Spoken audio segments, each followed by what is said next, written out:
Hey everybody, this is Rydo, and we are back with another live stream of Hearthstone. Today is Friday, October 20th. We're slowly going through all the news. There's a ton of news, there's a ton of daily quests. I'm going to be playing the Silent Post show almost certainly for a long time. I need to get 4 more mage victories and 3 warrior victories, so let's keep it interesting and try a warrior victory. You might as well play ranked according to Hearthstone, because both casual and ranked are matched in a way trying to give you a 50% win ratio. How successful the matchmaking algorithm is, I don't know.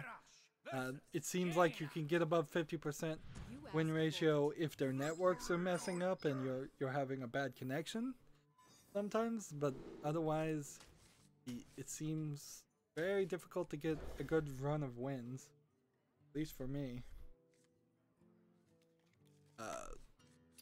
Going through the news, here's an article from US Gamer. That's a new site. I haven't seen this one. Etrian Odyssey 5 is the best hardcore RPG you don't know about. Part of Etrian Odyssey as a series. So maybe I can go to this website, or maybe this just is US Gamer, just like the version of Eurogamer for the US. Here's kind of a sad bit of news. Like, when you think, or at least when I think back about Resident Evil 7, to me it was a smashing success. Now, they were very, very late on putting out the DLC that they announced. It still hasn't it still hasn't come out yet, but it's about to. But in general, it was a very, very good, a major improvement over Resident Evil 6, which was going in totally the wrong direction and then just downright awful game. But apparently not enough people bought it for Capcom. Apparently Capcom had a 4 million sales target, which honestly 4 million units is probably way too high for the video game. Kind of in the same way that Visceral said that Dead Space 2 made $60 million in sales, and it still underperformed for them, for their desires. So Capcom wanted it to make $4 million in sales, and it finally has done that 2 days ago, 7 months late. It may be that maybe Resident Evil was too scary, or it was too much of a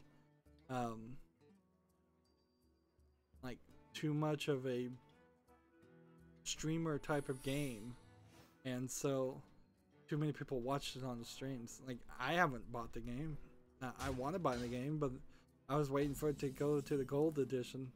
Like, sometimes the DLC nowadays really just becomes a excuse for me not to buy a game until all the DLC is out and there's a gold edition, and the gold edition is coming out December 12th, and that's probably when when I will get it, or when some point when even the gold edition's on sale. The Not a Hero DLC was the one that was due out in spring, but it's coming out now. It's not much of a DLC. We got a lot of people on the chat that I haven't. Rec Room Reapers, do you stream other games, or is it a Hearthstone only stream? I live stream Hearthstone and talk about the game news, because Hearthstone is the only game I can really do where I can pay half attention to playing the game and half talking about the video game news. This effectively is me reading the newspaper, so I am informed as a video game critic about what's happening in the video game industry and seeing what games are coming out and things like that. And I just live stream it because YouTube likes people to live stream. However, on my channel, there are lots and lots of videos and lots of playlists of pre-recorded footage. That's where I record the game, I talk about it, I'm much more concise. I don't go and as much in that instance because this was a bad thing, because all of my focus is really just about playing the game and talking. So every Monday through Friday there's at least 3 or 4 things that come out if you're subscribed that are other games. It's just not live streamed, it's pre-recorded footage. It's more like a TV show. This is more the Hearthstone live stream is more like the news or the local news in it. And live streams get me a lot of subscribers for my channel, at least, and they get me a lot of views, but they take a lot more time. And I've also found that if I were to live stream my pre-recorded footage and not talk to people in the chat or disable the chat, a significant number of people get upset with that and feel like you're like I'm ignoring them, because I am. Recommend me posting as says, I think I asked before but I don't remember. That's fine. There's a new person called Brahumi225 that says hi. Recommend me post says hi. By April 2017, Resident Evil 7 sold 3.5 million copies. And now they've gotten to 4 million.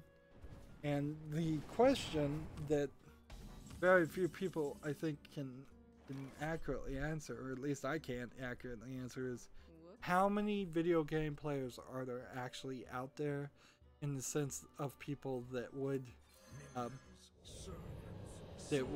play one specific type of game like Resident Evil 7, because the way they do those metrics are deceptive. Like, you're a video game player if you play a game on your cell phone. So I know old ladies that play solitaire on their cell phone, they would be counted as a video game player. Are they gonna buy Resident Evil 7? No. You're a video game player if all you do is buy Call of Duty every year. There is a significant number of people who will only play Call of Duty and nothing else. And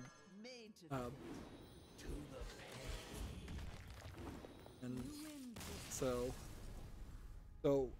what was the real target market for a Resident Evil series? And I guess the only real metrics would be to look up what Resident Evil 4 originally sold, or what the Resident Evil 5 or 6 originally sold. Because 5 wasn't as good as 4. I still kind of liked it, but it wasn't as good. And then 6 was really bad, so it's no surprising that 7 might take a hit. 7, I would have thought, would have gotten a boost from the Metal Gear Solid being done, but maybe it came out a little too close to that. There's really no other horror games. Like, it probably got a boost from Silent Hills being canceled. It definitely got a boost, at least in its storytelling style and graphic style. But I think really what it more will boil down to is that Capcom just had unrealistic goals, and that is very typical of Japanese video game companies, to have incredibly high unrealistic goals for their games, and then be surprised when they don't make those goals. But that is also becoming just the standard way of operating in the video game industry at all. Since people are on the chat, let me ask about the volume. I had to majorly change the volume, so am I way too loud? Am I too quiet? Am I fine? If anybody has any feedback, because this may be the way that volume stays going forward, or I may go back to the way I was doing it before. What now?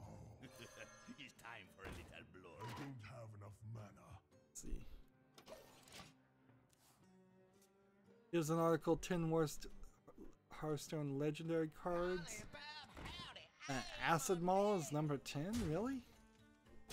I kind of liked Acid Maul. Mogar the Orc. I kind of like that card too. Sergeant Sally. And I haven't seen anybody ever use that card, but I kind of liked it. They're gonna tell me that all the cards that I thought were fun to play, all the legendary cards, are the worst cards, and it's probably the truth, come to think of it. The Mist Caller, give all minions in your hand and deck +1/+1. Number 7. Skeleton King is 6. I have to click to the next page. One list.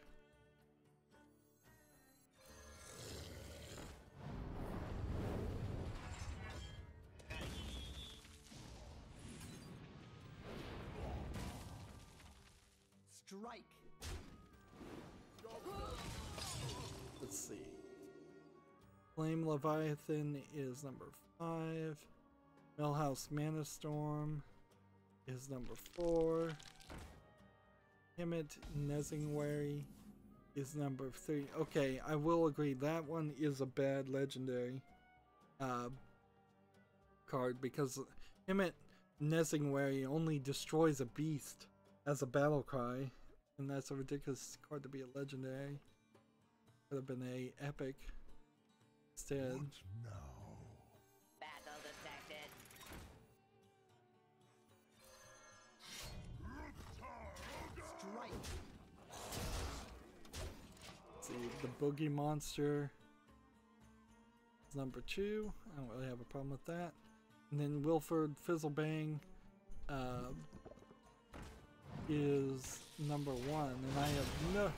I like the idea of Wilford Fizzlebang because he's a Warlock card, and every card you draw with your Warlock ability, which costs 2 health, he just did it, will cost 0 when this character is played.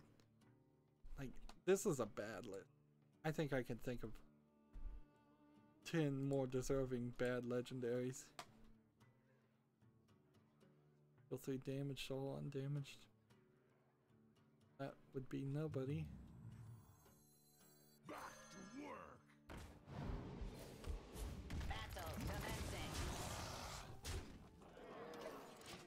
Let's see. Requiem Reaper says Resident Evil 4 sold 3.6 million as of January 17, 2007. Resident Evil 5 sold 7.5 million as of June 2017, making it Capcom's best-selling game of the franchise, plus the release of it in the Gold Edition. Interesting. I would have thought Resident Evil 4 specifically would have, in its many variations in which it has come out, it would have clearly did that card not do anything apparently? So Resident Evil 5 made a lot more. So Resident Evil 7 on the other hand is slightly overperforming Resident Evil 4, and RE5, with it being more of a first-person shooter adventure game than a horror game, made double that, and you can see why they do it. Like, he said RE5's Gold Edition also sold an additional $2.3 million, so you're almost 9.5 million for RE5. Like, I don't think this is quite accurate, though. I think RE4 in its re-releases must have made more than that. But you could be right. He says I should be your researcher right now. If I could afford to pay for a researcher, like, you would probably be at the top of the list. Like, unfortunately, as far as video game reporting, no real research is required.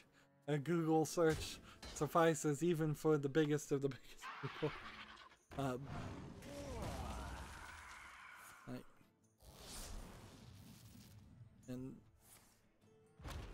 let's move on to the next bit of news. There's a game visual novel remaster coming out April 26th in Japan called Doukoku Shoshite. That's Doukoku space Soshite. And let's see. Let's watch the trailer and see what it is. It's probably your standard anime visual novel fare. Oh, here's a statue crying blood. Statue of the Virgin Mary and a bus. This looks more like a horror game. You play as a high school student. A bus takes him and his classmates every day, but this time just when they're sounds of a crash and they wake up, so you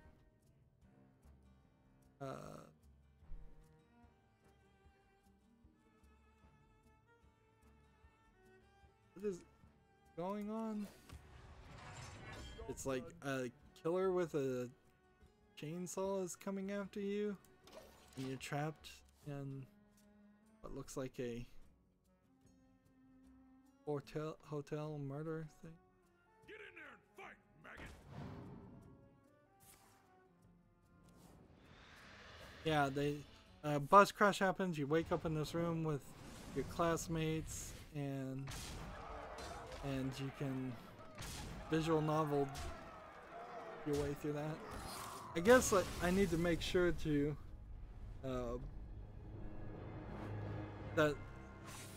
to make the difference between a visual novel and a dating game, because there are Japanese visual novels that are horror games and just other stories in general, and they're not all dating games, they're just a large variety of them. Requiem Reaper says RE6 sold 1.1 million on PS4 and Xbox, but all versions of the game sold 9.2 million copies. So the Resident Evil series was making more and more money each time, and at least according to Google, which Requiem Reaper says, haha, that's all I'm doing is Googling.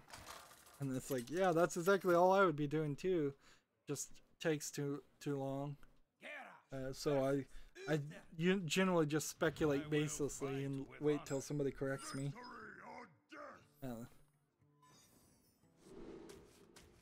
Nothing better than an uninformed source. Let's see. This was an interesting announcement I saw. There's a Telltale Mega Collection now available on Xbox One, which is a little weird because I don't have an Xbox One and I haven't looked at their store, but I didn't know that they were doing bundles and things like that. So there on Steam is a Telltale collection, or at least there was, and some of those Telltale games are not even available for purchase anymore. Like some of their CSI games, the really bad games that they made early on in the Telltale careers. But the Xbox One Telltale Mega Collection includes Walking Dead first season, second season, New Frontier, and Michonne. And New Frontier is effectively season 3, but it's not named that. Batman the Telltale series, Batman the Enemy Within, which was the sequel, Marvel Guardians of the Galaxy, The Wolf Among Us, Game of Thrones, and Tales of Borderlands. So it's missing almost all of the older Telltale games. Poker House at the Inventory,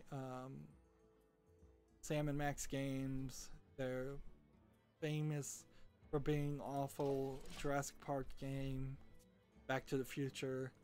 lots and lots of Telltale games that aren't in this. But then again, I'm not sure all of those games would actually run on the Xbox One. Requiem Reapers says, you're asking questions, so I'm looking them up and answering them, haha. That's fine.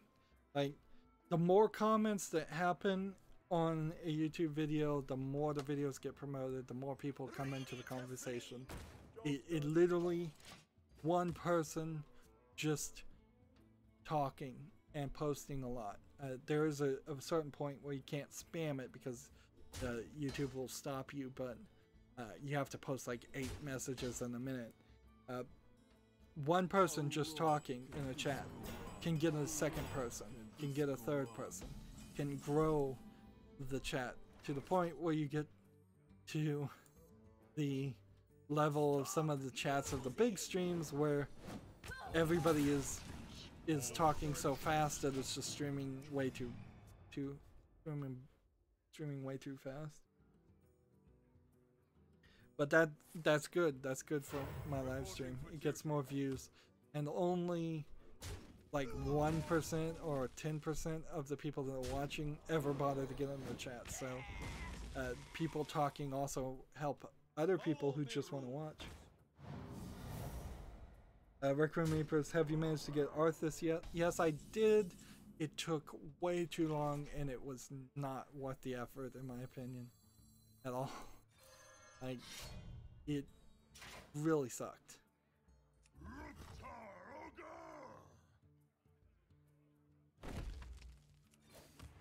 Like, I was not happy for the way that worked.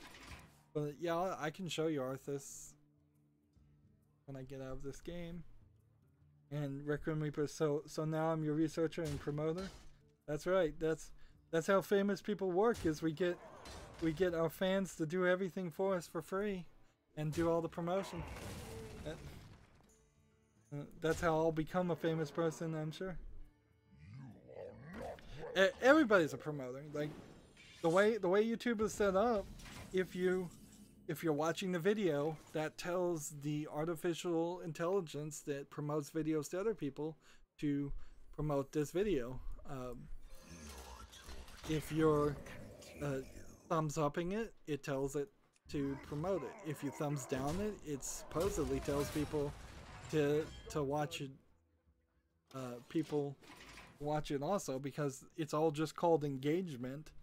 So at least that's what YouTube tells us as creators. It tells us that the thumbs up and the thumbs down are the same. I don't know if that's really the case or not. Like, I think at a certain point, a high number of thumbs down versus thumbs up actually probably does stop your video from getting promoted. But the number one factor that YouTube tells us to look at is the messages per minute. When you're streaming, there's the web page that it shows you, and the messages per minute is in this bar graph that they're very focused on. They want that engagement.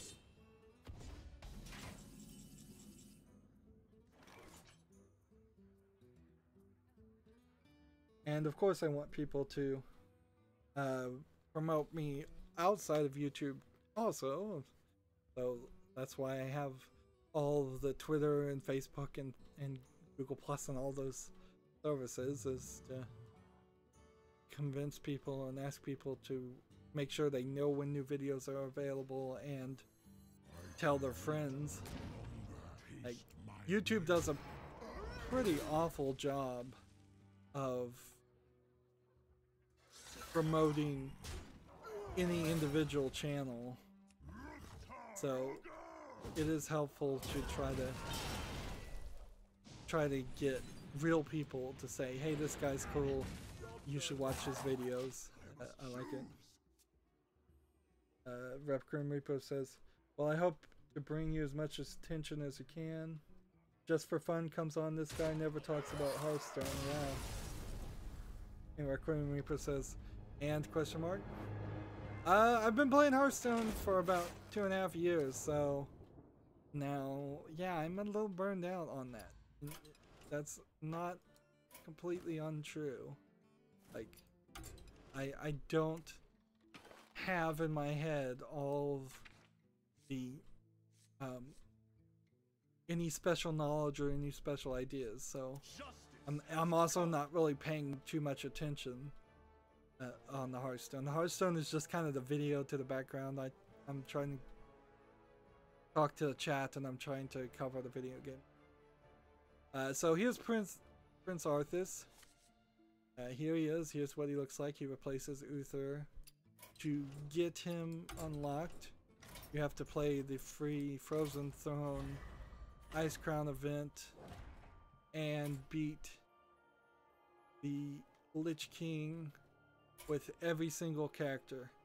And to beat the Lich King with every single character, you basically have to look up special custom decks to make and just try over and over again. So much resetting.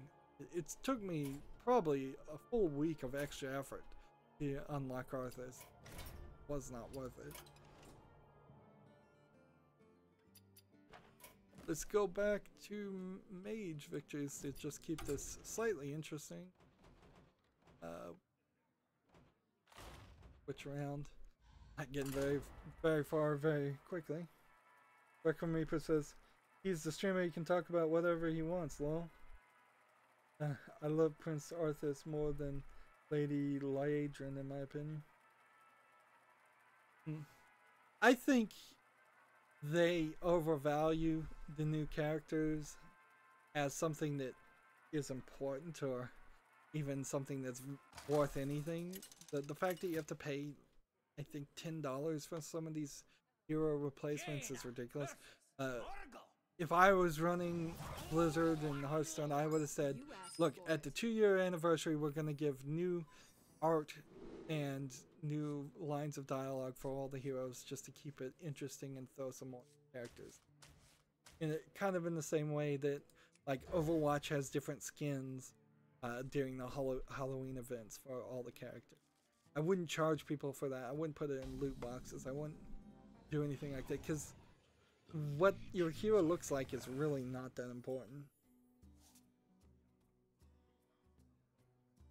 The new Warlock hero is impossible to get, says Requiem Reapers. I think what you have to do to get it is you have to find a fireside gathering, which means you have to actually be connected to a wireless network or LAN that is hosting a fireside gathering near you, which, you're right, it's for a lot of people practically impossible to get.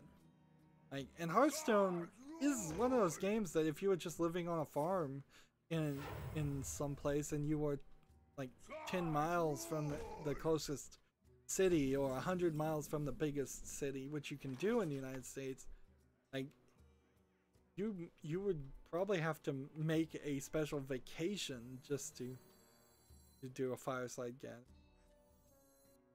That's asking too much. Speaking of loot boxes, Vermintide 2 will not sell loot boxes, says the developer. But take that with a grain of salt. Loot comes from gameplay. Well, because, you know, there's been at least 3 other games that said they weren't going to sell loot boxes, and then they've changed it and twisted it, or just completely changed their mind and added loot boxes or added something else that to make money that's just as bad as loot boxes. Requiem Reaper says fireside gatherings are only common in big cities. People on the forums were upset because of some of the countries did not have fireside greetings at all. Yeah, I can see why. I don't know particularly why people care, but people do like the different heroes. There's just a whole list of things to how Blizzard runs Hearthstone I disagree with. And it makes it an unfriendly game for current players, it makes it an unfriendly game for new players, and I feel like Hearthstone eventually will probably just die a slow death once there's a viable replacement for it. However, for me, because it's a relatively slow game, because you can just wait for the other player to think and do their turn, I would have to find something else. So probably you would see me playing like a Magic the Gathering card game, It'd probably be a card game to replace Hearthstone. I have over like 750 videos of Hearthstone that I've already recorded and played, so at least 500 hours of time has been spent in this game. But if it really got down to the point when nobody was playing it and it just got shut down, yeah, I would switch. Or if there's just something better. Like, I much prefer playing a good Yu-Gi-Oh card game with some crazier cards and Exodia solutions. And I know there's that new card that kind of has the 4 horsemen of the apocalypse. But I want more one-turn crazy victory things and less balancing to make every single game take a really long time and play till at least the 7th turn. That's why I like to play Murlocs, is because Murlocs, at the very least, you're going to win within the first 5 turns or you're going to lose, and you could probably just quit at that point.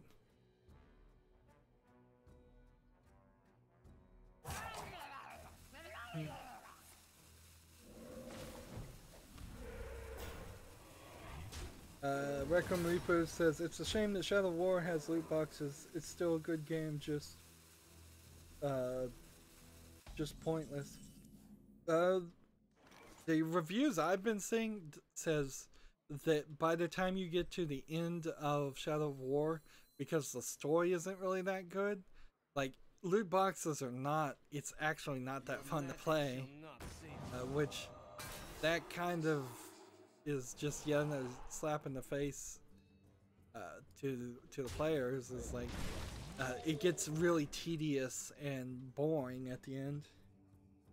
I want to go back here and also say, like, if anybody doesn't like what I'm doing, they're free and encouraged to go find somebody who does do something like they're doing. There's plenty of people out there. There's Trump, there's Crimperian on YouTube and Twitch. Plenty of people out there that talk deep Hearthstone strategy, and you can go watch them, and they're smarter than me as far as Hearthstone. So go find something you like. Don't waste your time coming on the chat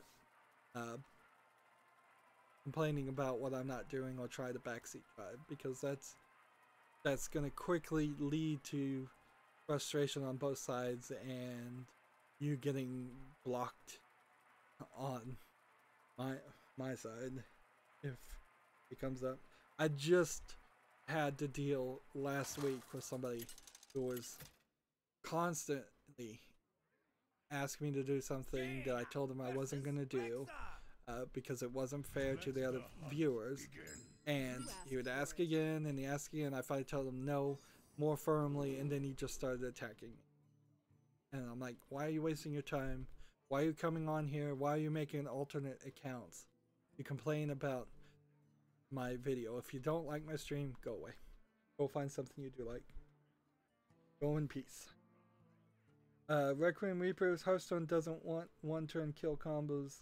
That's why they are nerfing cards more often now. They are definitely nerfing cards more often. Blizzard, I should say. Hearthstone, Blizzard, whatever. Close enough, we all know what you're talking about. Yeah, but what Hearthstone and Blizzard wants is for everybody to have a 50% win ratio. You can see my win ratio over here is not even 50%. And for the game to encourage, on a slow, nefarious way, people to buy more packs. Because inherently that's what this is all about, is it's trying to make you feel like you're losing more often than you're winning when you really aren't. So you go buy more cards and try to get more legendaries. And it's an incredibly expensive game. The latest article I saw said that it's like over $400 if you want get all the cards in golden per expansion, and it's like over $300 if you just want all the cards.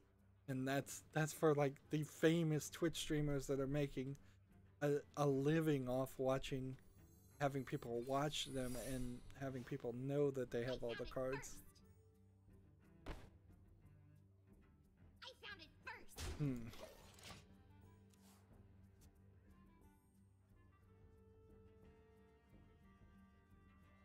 Here's another piece of news. We're still going through news. Cannot believe this. It's been almost 2.5 hours since I started streaming and it's still news. And also I'm not making any progress on the daily quests. There's a Shinren Kagura, which is a series better known in Japan game, but it's I found it first. easily described as ninjas with big breasts, anime girls, action adventures, and such. This one is called Shinran Kagura Burst Re New Owl, Newell, N-E-W-A-L. Supposed to be renewal with a colon in it, in the middle of it. And there's 2 stories in it, which are 2 different games. And doing in this game. Usually it's a fighting game. I'm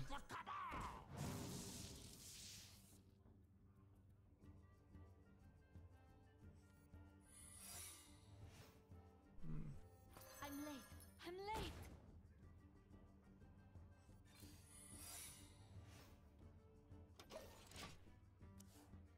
Yeah, I think this is still a fighting game.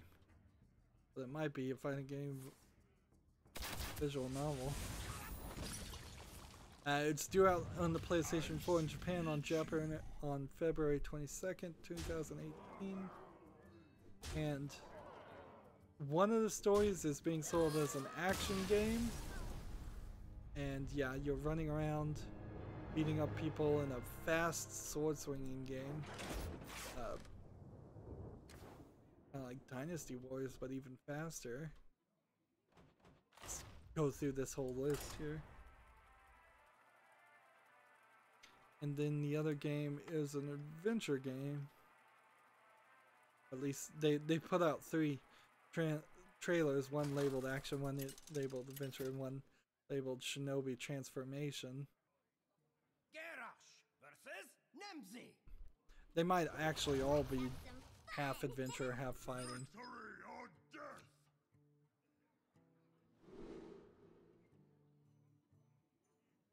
death. I swear the Shinran Kagura series is actually gonna eventually.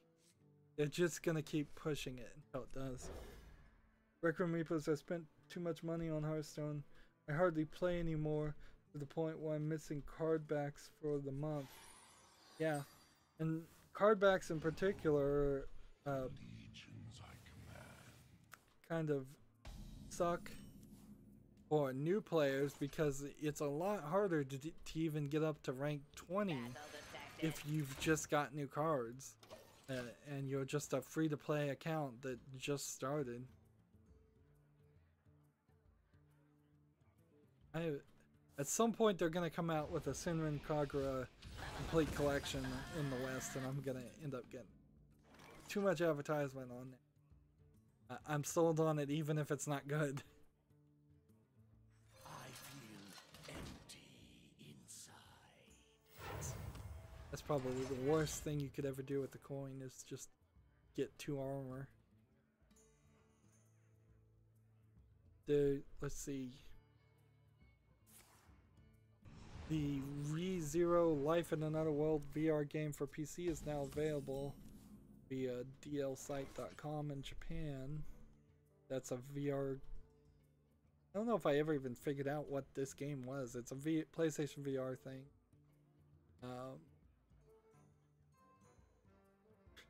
Okay, here's describing what you do in this VR game. You can rest your head in the lap of 2 different characters from the anime, and you can sleep next to them. Not a valid target. It's like But talk about weirdness. That one's not coming to the West. I can pretty much guarantee that.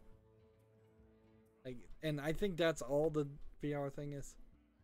So more Japanese people are getting into VR, but they're certainly not doing anything that is sellable.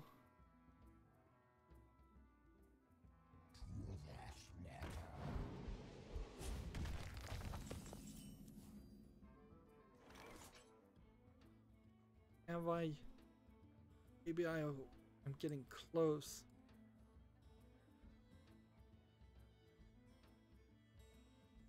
To running out of news. So much news. How is there so much news between Wednesday and today?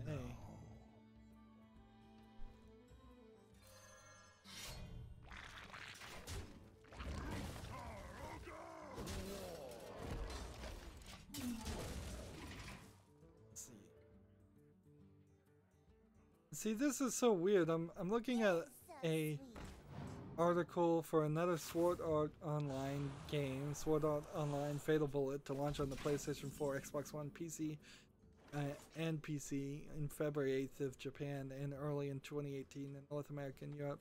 So when they start putting out games that are franchises like this, they just pile the industry with it. Like, there's literally no end to how many different versions can come out. Now, it used to be like that really bad in the Game Boy days too. There would be a Nintendo or Super Nintendo version of a game, a Game Boy version of a game, maybe a Game Boy Color version of the game, maybe a remaster of the Game Boy Advance version of the game. There'd be Pokemon Red and Pokemon Blue, and while we're at it, let's make Pokemon Yellow. That was a really awful example of just effectively pushing your franchise to the limits and oversaturating the market.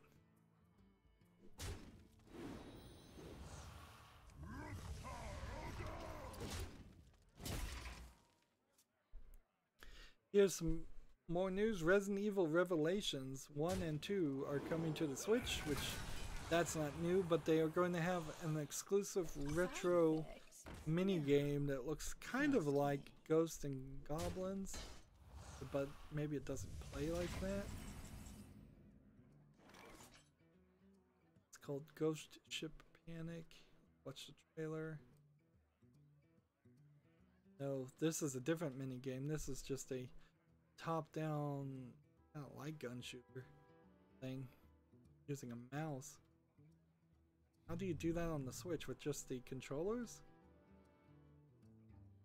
I have no time for games.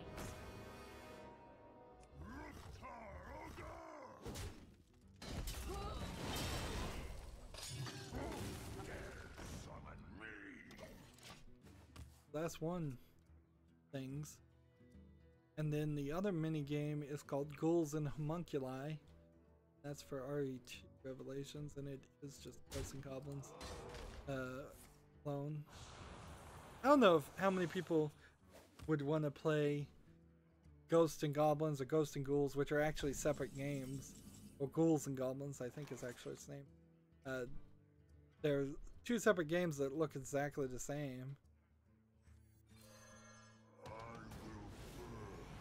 But both of them are, to my understanding, incredibly difficult.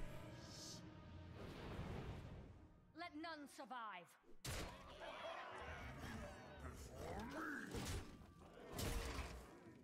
I'm slowly working my way into playing some old retro games, but I could never put any of them on my stream, so I'm not putting a lot of effort into it.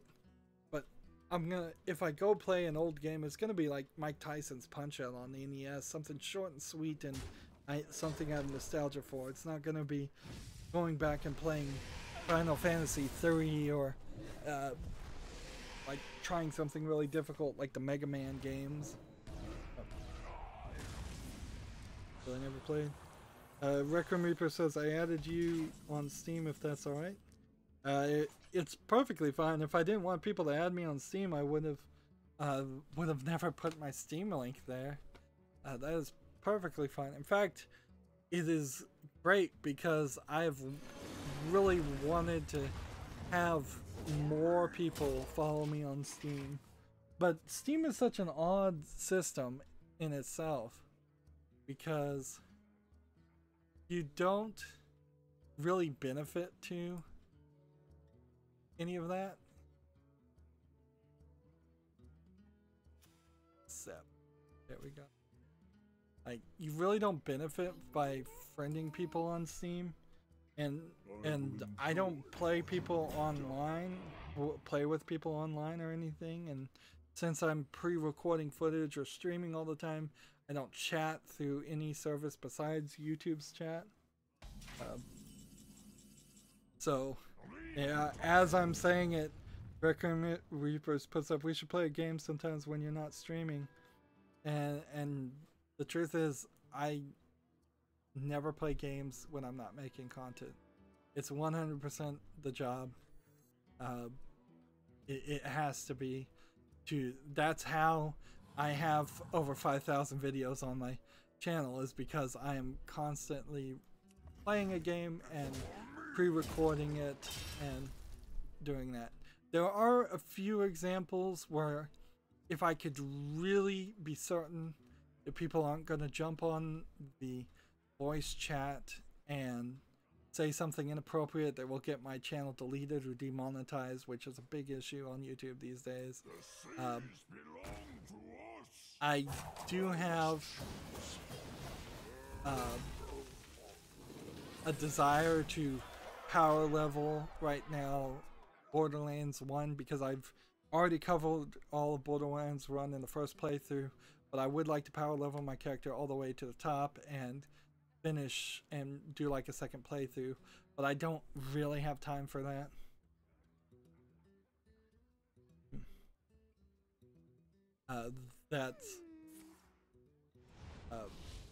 That's kind of the only online game that I even have that I even have on the list to play. And it would make a lot more sense for me to go ahead and cover Borderlands 2 and do one playthrough for that than it would be to spend the equivalent amount of time just replaying something that I've already covered. Requiem Reaper says you don't just take a break and just game out. No, being a YouTube video game critic, it ruins video games for you as far as in a form of entertainment. This is probably the first step to the reason why so many people say that video game reporters seem to hate video games, is because they kind of learn to do it. Like, I've accepted you on Steam. You can see, I think, my library, and you can see that there's like 500 games there.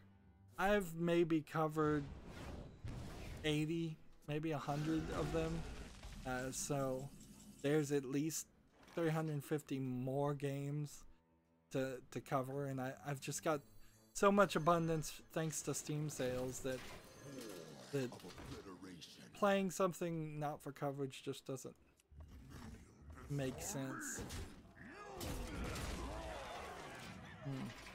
Requiem Reaper says, "Oh, frowny face." Like, the only bone I can even throw to that is like, well, I won't defriend anybody, so maybe if something changed in the distant future, I would be there. But you're gonna mostly see, if you friend me on Steam, you're gonna find that I'm playing time clickers, but I'm not really playing that. I'm just letting that run. I'm trying to get all the achievements for that game, and I have like 20,000 hours on it because I let it run all the time. Or you're gonna see me playing some games that I'm just actually am playing. I do this, and then this. Actually, I probably should have done that. It's time for a little blood. The thrill of the hunt. There we go. But I do want friends on Steam. I don't know why. At the there might be some feature in the future, or there might be features now where you can trade with friends on Steam. I've got some things I could trade and give away. I don't know how fair I could really be about that. Like trading cards in particular, I could trade. I sometimes get discounts, but I don't think the discounts that you get can be gifted away. I have like a temporary pass for Killing Floor 1 that I could give to people, one person, and that's it. Guerra versus Valera. Like, ideally, it would actually be the best way to support my channel versus going through YouTube and having them take a cut for all ad revenue and have them take away most ad revenue for ridiculous reasons. Anyways, the best way to support me would be to gift games, like, because if I get a game for free, then I have a lot less of a reason to make an excuse not to play it. And I have some games that I need to give away at some point. Next bit of news. Final Fantasy XIV has its All Saints Wake event starting yesterday.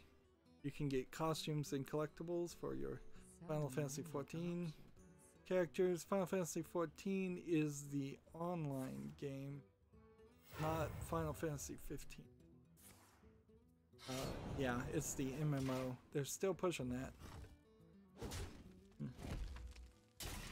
Requiem Reaper says, gotta go eat. See you later. Okay. Thanks for all the comments. You've been very helpful. It's been very fun talking to you. Requiem Reapers. I'm gonna go late, but as soon as I run out of news, I'm gonna go into post-show play and just myself wearing out my voice. Fridays can get really bad. The Nintendo Switch system update 4.0 adds video capture for 4 games, and apparently all future games will be able to do video capture, but the current games, maybe just in the licensing and negotiation, that was not agreed upon. Also, you have USB headphone support, so you can plug in a USB headphone or USB wireless headphones adapter. So if there's a USB transmitter on your headphones, you can then have wireless. And you have to plug that, I think, for the most part, into the dock for it to make any sense. It really wouldn't make much sense to plug in a wireless transmitter into your Switch while you're carrying your Switch right next to you. I saw somebody build their own Switch using a Raspberry Pi 3, and it was rather interesting. There was a lot of wires and a lot of batteries and connections and things that had to be put into it. It was a very tightly compacted, like, homemade thing, and it's not really a Switch. It won't play Switch games, but it will run emulators to play other games.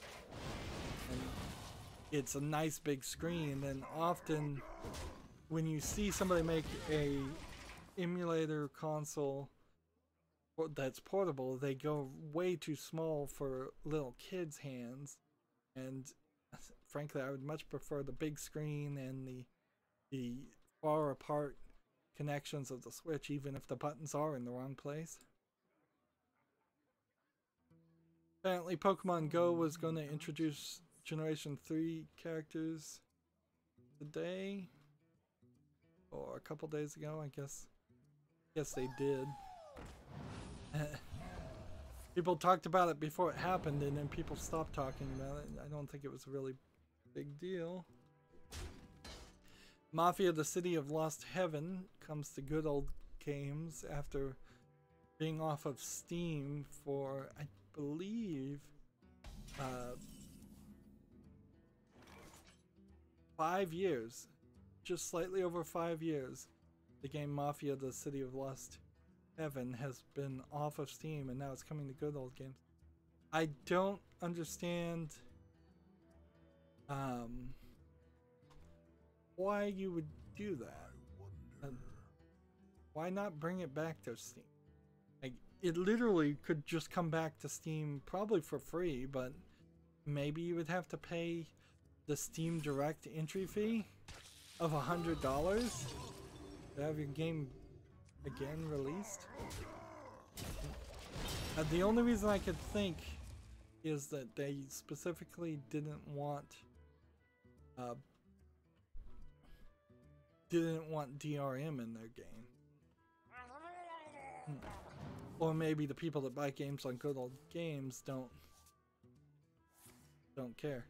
And I believe this is the first in the Mafia series, so there's a Mafia 2 and Mafia 3, but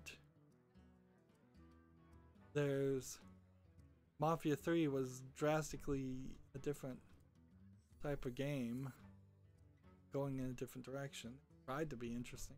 Yeah, I guess that's the more real reason that it's available than anything else, is that Mafia 3 came out, I think, about a year ago. It didn't really succeed. They're probably not putting out any more DLC, or maybe they are putting out some more DLC and they wanted to get some advertising quick and easy.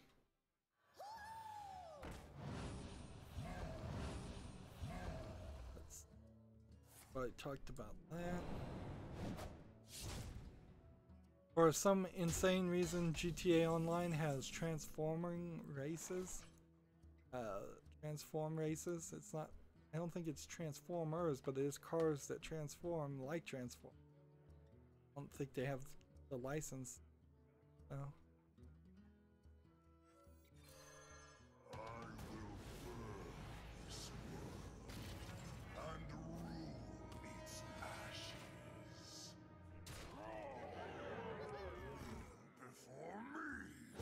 Go ahead and kill that guy. These races do look crazy. You go through these light tubes, and when you go through the light tube, your car turns into like a hang glider, or a hang glider turns into a car. So it's not actually Transformers, as in the things show how they transform. It's just you switch. NIS America, the publisher of Danganronpa and several other Japanese games, their chief has come out and said directly that Microsoft, well, let's just do the full quote. Honestly speaking, Microsoft's approach to Japanese games hasn't been very supportive. Fair enough. I don't know if that's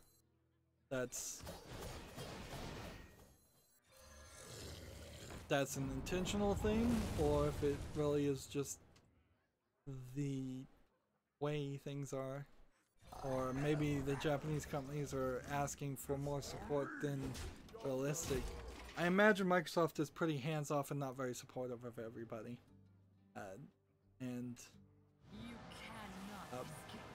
Let's see if we could get some more details here instead of just speculating. A lot of it probably just boils down to mentality and attitude, like more than anything else.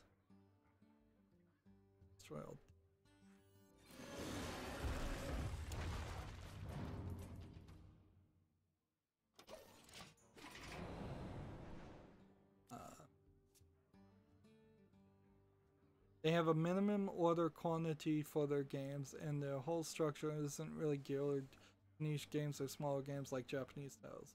So they're not really supportive of the Japanese.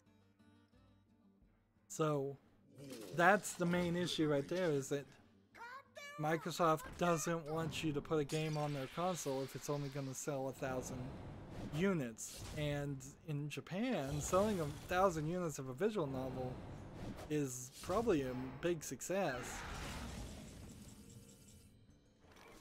So yeah, I could see where the lack of support and the lack of just understanding. Here, how about we Let's start some trouble. War of obliteration.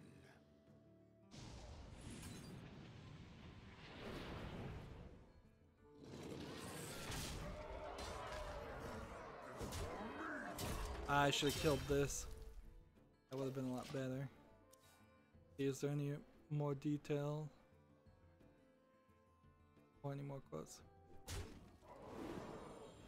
There's an other side to this, of course. Japanese companies typically don't care about sales outside of Japan anyway, so they won't even bring it outside of Japan.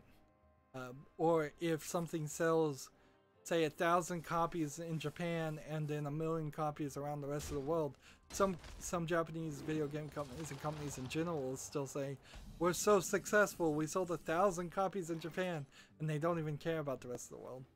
It just doesn't matter to them. It's kind of a xenophobic way of running your business, but kind of also the truth. Let's see if we can switch this guy. Excellent. We're gonna be rich. It begins. Let's see. We already talked about that piece of news. Talked about that. And then this last piece of news was left over from Wednesday. The National Video Game Museum in Frisco, Texas has received a $4,000 grant from the IGDA Foundation, a charitable arm of the International Game Developers Association, that will be used to help cover the cost of visits by Title I school students. So basically, students from schools will get their income, the ticket covered, or the bus, or lunches, things like that. What particularly would be covered is not sure. I'm not even sure though how many schools are gonna let kids get away with that. Like, when I was in school, we went to planetariums and science museums and things like that on school trips. We didn't go to the video game museum. But, times are changing, and it certainly would add some credibility to the video game museum to be accepted as a legitimate museum in the eyes of schools. There's a bug I've noticed here. I need 4 more victories here. I'm on my Twitter, and I think what I'm gonna do is, if there is any noise, news, it's about the same. I think I'm going to save it for Monday. Let's switch over to the European account just to show off the daily quests that need to be done. Worst case scenario in the post show for the rest of this night while I'm playing silently. There's I need to get at least 1 daily quest done before the other daily quests get done. And then I would need to get 2 other daily quests done. That's gonna be kind of tough with this Tavern Brawl in particular. So, I can't trade the Tavern Brawl. I need a Priest and Warlock, so I need to get 5 victories. Tavern Brawl is gonna go away. So there's definitely a lot of work. And I'm just trying to scroll down on my Twitter just to make sure there's no huge bit of news that needs to be reported. That's been so long. We've gone 3 full episodes plus about 20 minutes on the final episode, so it's been nearly 3 hours of talking and streaming. We had a great level of conversation. 2 people got on the chat. One person said one thing and then kind of left, and then the other person talked throughout his entire time watching. And I know it is certainly asking a lot to have to watch all of these streams, and I don't really ask people to do that. It's just try to get as much as you're interested in watching, so you're having fun, and then you can always rewind or watch it later if you're busy, or just go find something else. I'd much prefer that some of my other videos get more views. because there's plenty of views that come out brand new and they get barely 5 or 6 in a week, whereas the live streams get a lot more usually. It is rather up and down, but it's getting better. Overall, my channel is getting as good as it can get in the face of the large amount of struggle that YouTube continuously adds to its streamers and creators. Yeah, there's no news here to talk about. But we can open a card pack. That's something to do. Let's open a card pack and then wrap up.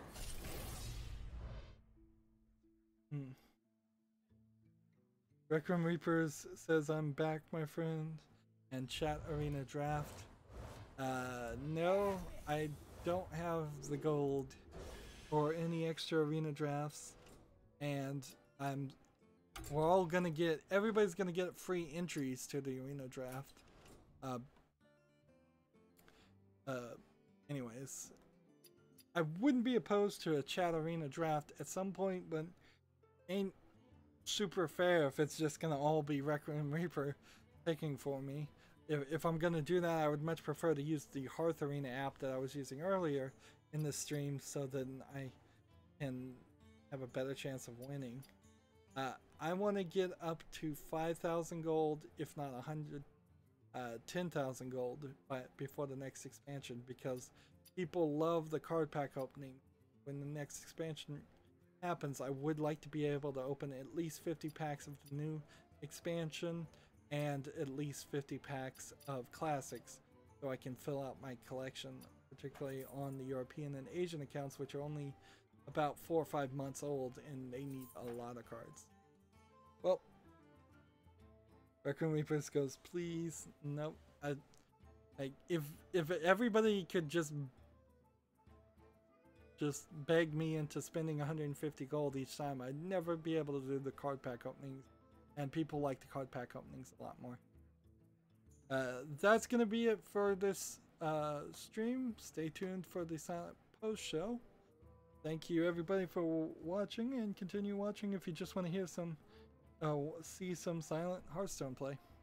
As always, I ask you to like, share, subscribe, comment, and watch every second of my videos. If you want to friend or follow me on basically any social media sites, there's a whole bunch of links down below in the description box. Thank you for watching. Have a good evening.